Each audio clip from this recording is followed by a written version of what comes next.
Sziasztok! Gondolom sok kérdés merült fel már magatokban, hogy keletkezett ez a karakter, amivel én ennyit foglalkozom. Hát tekintsünk vissza a múltjába. Nem ennyire. Kicsit előre. Jó. Úgy. Na szóval. Kellett nekem is ugyebár egy hobbi. Gondoltam, én is megtanulok ilyen Sonic karakterféléket rajzolni. Hát először úgy sikerült, hogy fogtam egy Shadow-t és szépen átszíneztem.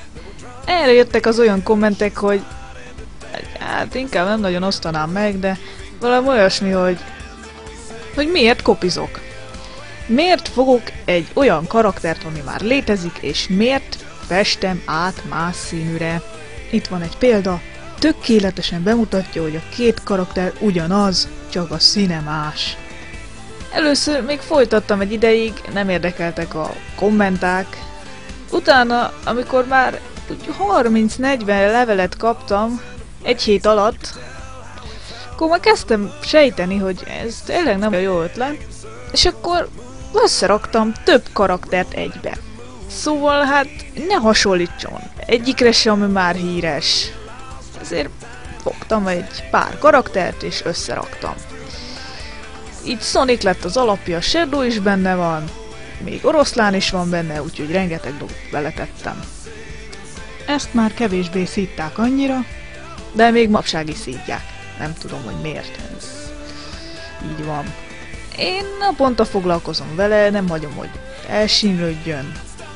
Bár a régi karaktert, ami a legelső volt, azt még sajnos mindig megtalálni, mert lusta vagyok letörölni.